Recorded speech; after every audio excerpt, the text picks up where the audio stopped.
Seigneur notre Dieu, c'est l'heure du ministère de ta parole. Tu m'as désigné pour cela ce matin et tu m'as confié quelque chose à partager avec ton peuple. Moi, je vais faire pour que toi, Saint-Esprit, tu viennes parler à ton peuple, pour que tu les éclaires, tu les illumines pour leur bien de demain. Oui, Seigneur, pour leur bonheur de demain. Fais cela, Seigneur. Donne-leur cette parole, parce que c'est en elle qu'il y a la vie, en elle il y a la lumière. Elle est toute puissante. Elle a la grâce nécessaire pour opérer. Elle a, Seigneur, toute la saveur normale, Seigneur, qu'on attend pour faire du bien. Seigneur, réalise cela ce matin pour la gloire de ton seul nom, au nom de Jésus. Amen. Asseyons-nous. 2 Corinthiens chapitre 4 verset 7. Nous portons ce trésor dans des vases de terre, afin que cette grande puissance soit attribuée à Dieu et non pas à nous. Marc chapitre 14 verset 3. Comme Jésus était à Béthanie, dans la maison de Simon le lépreux, une femme entra. Pendant qu'il se trouvait à table, elle tenait un vase d'albâtre qui renfermait un parfum de nard, pur de grand prix. Et ayant rompu le vase, elle répandit le parfum sur la tête de Jésus. Quelques-uns exprimaient entre eux leur indignation. Le dernier passage dans Genèse 32, du 24 jusqu'à la fin du chapitre. Jacob demeura seul. Alors un homme lutta avec lui jusqu'au lever de l'aurore. Voyant qu'il ne pouvait le vaincre, cet homme le frappa à l'emboîture de la hanche. Et l'emboîture de la hanche de Jacob se démit pendant qu'il luttait avec lui. Il dit, « Laisse-moi aller, car l'aurore se lève. » Et Jacob répondit, « Je ne te laisserai point aller, que tu ne m'aies béni. » Il lui dit, « Quel est ton nom ?» Il dit, « Jacob. » Il dit encore, « Ton nom ne sera plus Jacob, mais tu seras appelé Israël, car tu as lutté avec Dieu et avec tes hommes, et tu as été vainqueur. » Jacob l'interrogea en disant, « Fais-moi, je te prie, connaître ton nom. » Il répondit, « Pourquoi demandes-tu mon nom ?» Et il le bénit là. Jacob appela ce lieu le nom de Péniel, car, dit-il, j'ai vu Dieu face à face et mon âme a été sauvée. Le soleil s'élevait. Lorsqu'il passa Péniel, Jacob boitait de la hanche. C'est pourquoi, jusqu'à ce jour, les enfants d'Israël ne mangent point le tendon qui est à l'emboîture de la hanche. Car Dieu frappa Jacob à l'emboîture de la hanche, au tendon. Alléluia. Le brisement du chrétien. Le brisement du chrétien. La Bible dit que cette dame rentra. Il s'agit naturellement de Marie. Elle est rentrée parce que Jésus l'avait bien enseigné que très bientôt, je dois aller à la croix. Elle connaissait ça. Mais elle sait que si à la croix, Jésus va, ce sera la mort. Qui va l'embaumer? Qui va faire parfumer son corps? Ça, c'est un problème. Donc, elle, une femme très spirituelle, elle avait l'unique trésor qu'elle possédait. C'était du parfum dans un vase. Elle rentre avec ça. Et que contenait cette bouteille? Cette bouteille-là contenait un parfum de nard. Nard, c'est un arbuste. On extrait son parfum. Mais un parfum pur, pas mélangé avec de l'eau, pas frelaté, rien. Et la Bible dit un parfum de grand prix, grand prix. Iscariote, qui était le trésorier, s'est indigné avec d'autres personnes. Pourquoi on pouvait vendre ça à 300 deniers et puis on allait distribuer aux pauvres? Là, c'était des histoires qu'il racontait. Donc, 300 deniers déjà. C'était le salaire annuel d'un travailleur. Si tu prends en Guinée un fonctionnaire de la hiérarchie B ou alors même A, c'est plus de 2 millions en tout cas, je crois, à la fonction publique. Alors 2 millions là, multiplié par les 12 mois de l'année, voilà, ce que ça fait, ce parfum-là valait cela. Donc un parfum de grand prix, très pur. Qu'est-ce que la dame a fait? Personne ne s'attendait à quoi que ce soit. Elle rentre, les gens sont là, à table. Le bout du parfum, là, elle a brisé, elle a cassé. Parce que c'était hermétiquement fermé. Elle a brisé, elle a rompu, cassé. Maintenant, il y a eu l'ouverture. Elle est venue près du Seigneur. Elle a commencé à répandre tout ce parfum-là sur le Seigneur. Et l'odeur a rempli toute la salle. Et la Bible nous a dit dans 2 Corinthiens 4, verset 7, que toi et moi, là même, nous sommes des vases de terre. Nous sommes faits de la terre. Donc, des choses très fragiles, des choses même pas tellement importantes aux yeux de Dieu. Ce qui est important, c'est Dieu. Mais ceux-là que Dieu a fabriqués, ils sont inférieurs à Dieu naturellement. Voilà. Mais Dieu leur accorde de l'importance, en ce sens que Dieu a mis en nous la vase de terre des trésors. Un véritable trésor. Son évangile que tu connais aujourd'hui, qui a l'air simple, banal, la Bible dit que c'est un mystère qui n'avait pas été révélé aux gens d'avant. Même aujourd'hui, ceux du dehors ne connaissent pas que c'est une puissance. C'est déposé en toi, c'est déposé en moi. L'Esprit de Dieu est déposé en toi et en moi. La parole de Dieu, c'est déposé en toi, c'est déposé en moi. Donc, en toi et moi, nous contenons des trésors. Amen. Alléluia. Amen. Mais comment on peut contenir des trésors? Comment les gens vont le savoir? Il faut que l'on soit brisé pour que ce qui en nous sorte pour produire de la bonne odeur. La dame avait son flacon. Il y avait du bon parfum, de très bonne odeur. Mais si elle n'avait pas brisé afin de répandre, ce serait difficile. Ce serait très difficile. On allait voir, mais sans sentir la bonne odeur, et ça n'allait pas couvrir tout le lieu. Donc, toi et moi, nous sommes comme des flacons de grands parfums. Ça, c'est pour imaginer. Nous sommes des vases de terre, mais le contenant là, je ne dis pas celui qui n'est pas encore en Christ, mais ce que nous contenons là, c'est trop. L'apôtre Paul a dit, ce n'est même plus moi qui vis, c'est Christ qui vit en moi. Il ne vit plus, c'est Christ qui vit en lui. Et si Christ vit en quelqu'un, il a tout le Christ qui est Dieu. Maintenant, on part dans le livre de Genèse pour voir l'histoire de Jacob, qui était quelqu'un qui faisait partie de l'alliance de Dieu. L'alliance de Dieu. Dieu a fait alliance avec Abraham et sa suite. Sa suite, c'est d'abord Isaac. Dieu a renouvelé l'alliance avec Isaac. Isaac a donné naissance à Jacob. Et la même alliance a été renouvelée par Dieu vis-à-vis de Jacob. Donc, Jacob est membre de l'alliance. Mais il reste naturellement un être humain.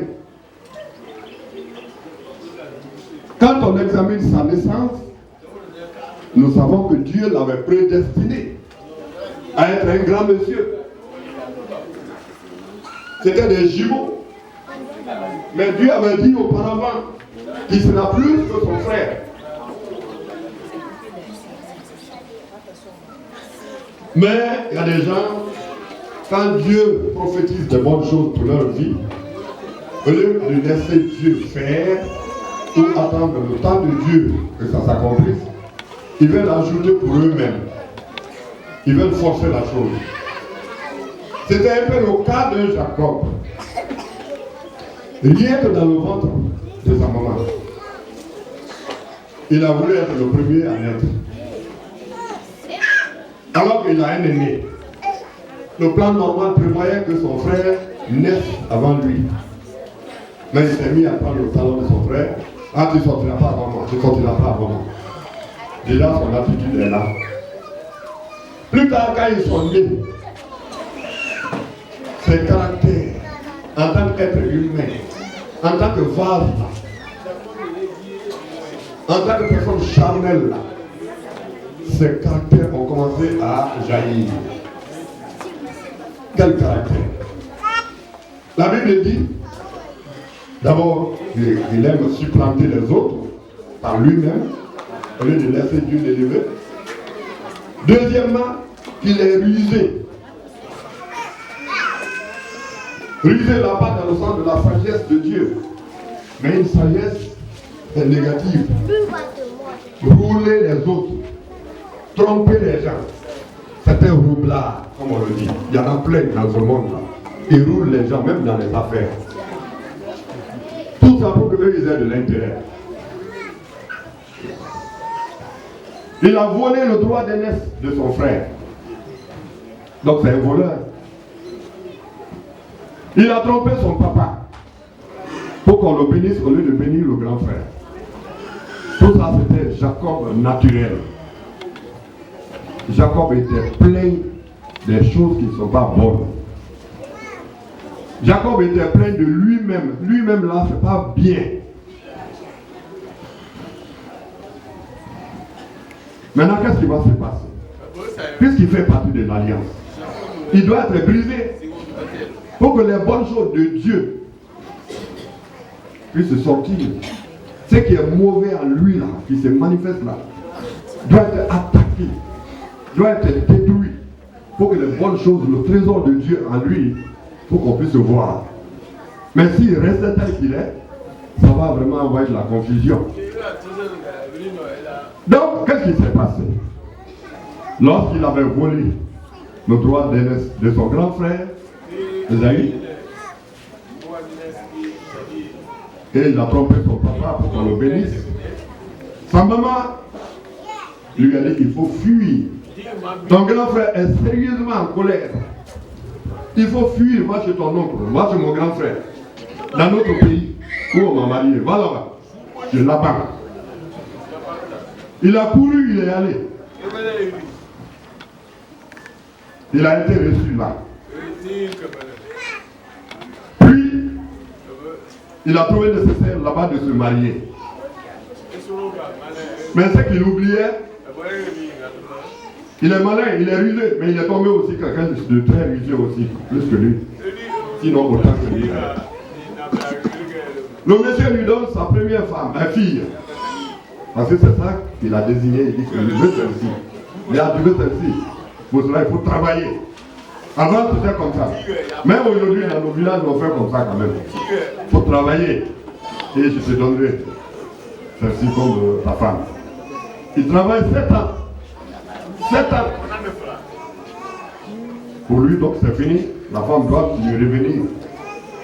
Au moment précis où il pense maintenant que c'est sa femme, ils vont passer même leur première nuit. Alors là-bas, qui est aussi un roublard, prend plutôt une des sœurs de la femme et il la fait rentrer dans la maison du monsieur. Je ne sais pas s'il a été aveuglé ou je ne sais pas quoi. Il a accepté celle-ci. Et puis ils ont passé la nuit. C'est plus tard qu'il va se rendre compte. Il dit, ah, mais j'avais dit que c'est celle-ci que je veux. Mais celle que je vois avec moi dans la chambre, c'est pas elle. Il dit, ah oui, oui, tu as raison. D'accord, c'est celle-ci que tu veux. Ah ouais, je vais te la donner. Mais tu sais, il faut encore, la même condition revient. 7 autres années de travail encore. Alors finalement, puisqu'il aimait celle-ci, il a accepté. Il a marié la deuxième femme après avoir fait 7 autres années de travail. Bref, Ils font des enfants avec ces femmes-là. Hein? Il fait des enfants avec ces femmes-là. Jusqu'à 11 enfants. Parce que n'oublions pas, à part les deux sœurs, chacune avait des servantes, une servante. Elles aussi sont devenues ses concubines. Il a fait des enfants avec toutes ces femmes. Là-bas, encore chez l'oncle. Donc, 11 enfants. Puis un moment est arrivé, il dit à Laban, vraiment, je suis venu, tout s'est bien passé entre nous, j'ai eu 2 femmes, j'ai eu mes servantes, j'ai eu des enfants, je veux maintenant retourner chez moi. Le grand frère Ésaü, qui avait déjà appris que Jacob était en chemin en train de venir chez lui, s'est levé avec 400 hommes pour aller à la rencontre de son grand frère et de son petit frère. C'était son état d'âme, ça. Mais son petit frère qui a été celui qui a fait le mal, quand ses serviteurs sont revenus, vous dit, ah, effectivement, on a rencontré Esaü, ton grand frère. Mais il est en route en train de venir. Il vient avec 400 hommes. Il a frémi. Il a eu peur. Il dit, hé, 400 hommes. Lui-même sait qu'il a là. Ça ne fait pas 400 hommes. Donc pour lui, son frère est fâché. Il a pris 400 hommes pour venir pour guerre, lui livrer la guerre. C'est vraiment un problème. Alors, comme toujours en tant que Jacob, il se met à faire un petit calcul. Il dit, bon, voilà ce que je vais faire. Je vais prendre mes animaux là, je vais donner une partie à un groupe de mes serviteurs, ils vont aller devant nous. Puis un autre groupe aussi, puis un troisième groupe. Le premier groupe va partir, il va s'incliner devant Esaü, va dire bon. Trois groupes comme ça. Si on attaque le premier groupe, les autres, nous allons fuir.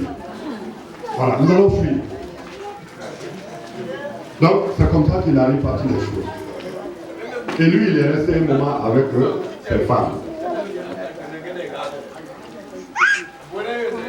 Donc, le soir, il s'est dit, bon, mes épouses, vous aussi, suivez. Je vais être le seul à être derrière. Les femmes là aussi ont quitté. Il n'a pour le moment aucune nouvelle de son frère. Hein. Ceux qui sont partis avant, là, est-ce qu'ils ont rencontré son frère? Qu'est-ce qui s'est passé? Il ne sait pas. Mais il dit à ses femmes aussi, comme on n'a aucun cri de désastre, vous aussi, allez ici. Il est resté seul donc dans ce lieu-là.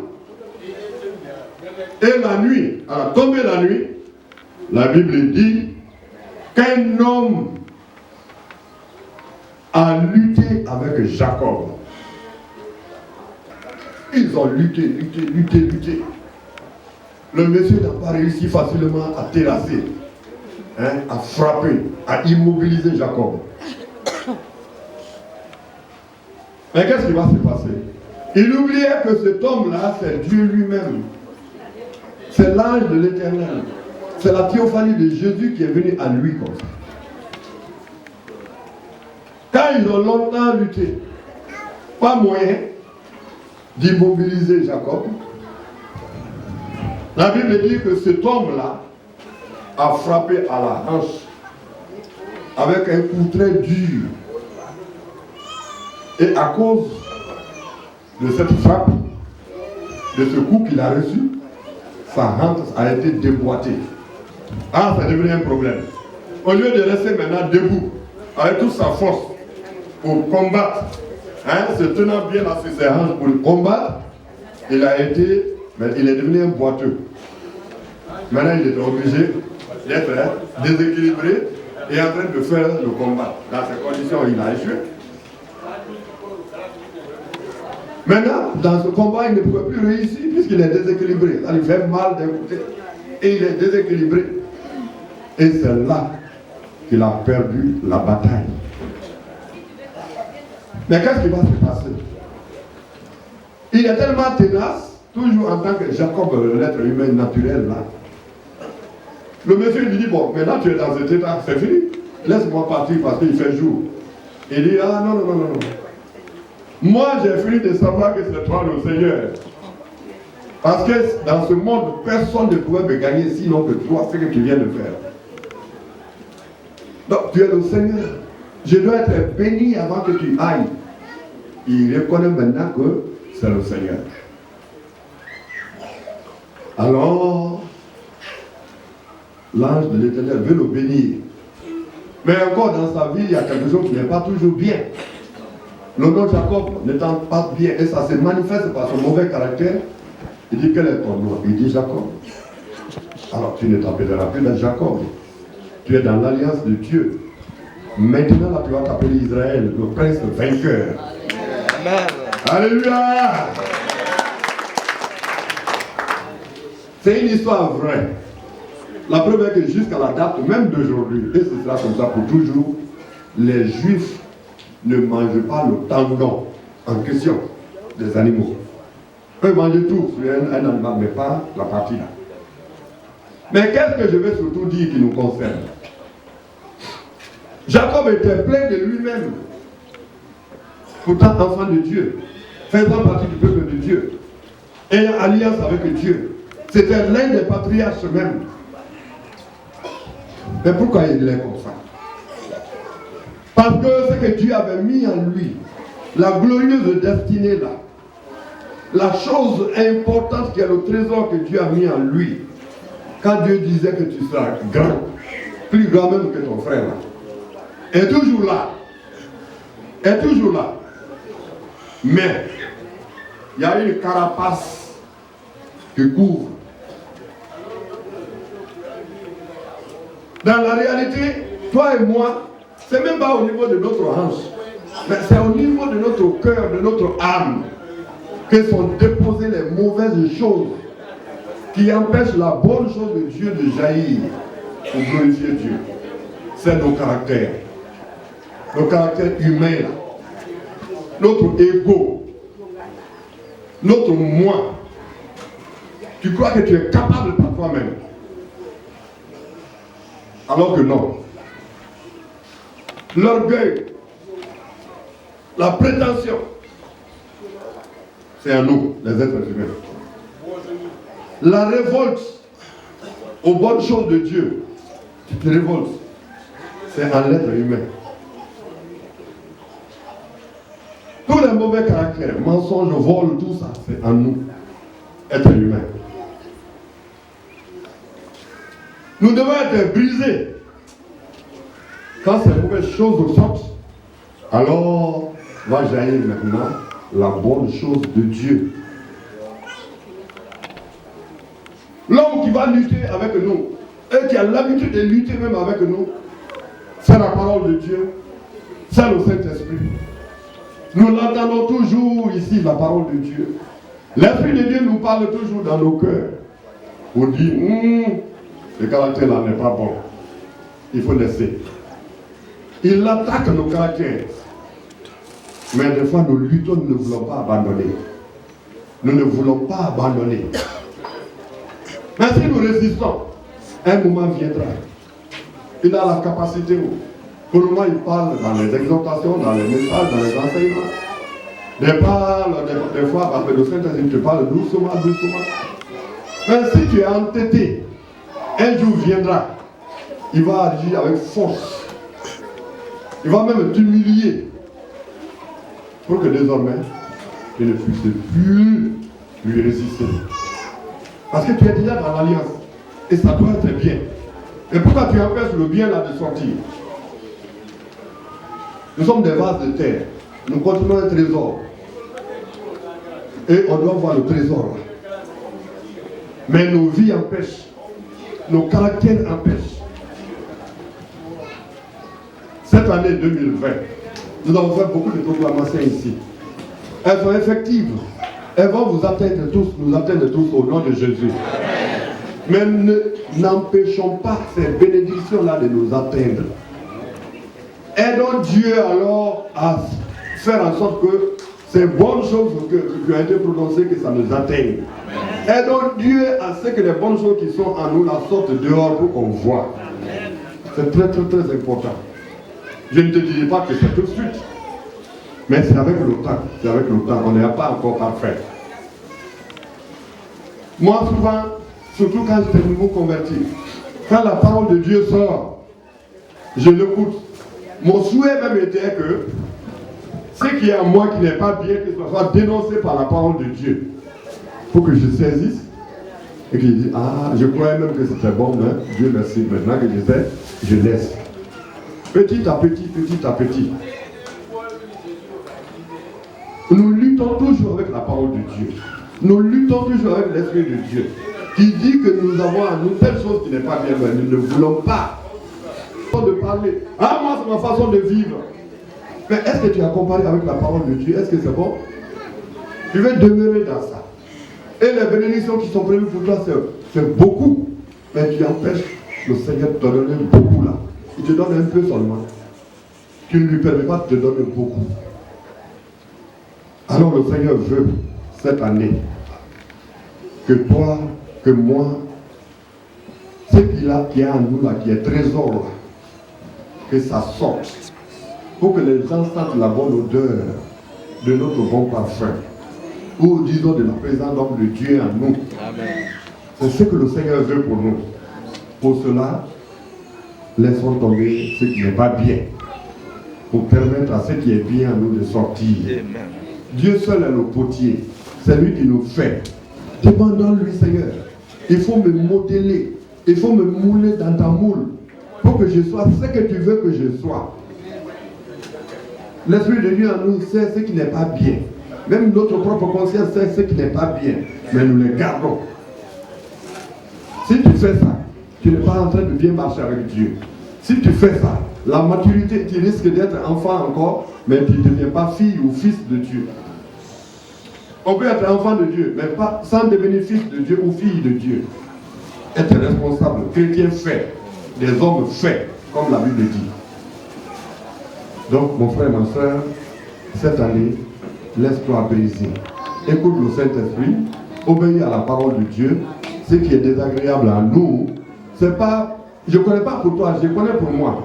Ce qui est désagréable à moi, que je puisse laisser dès que je suis convaincu par le Saint-Esprit ou par la parole de Dieu.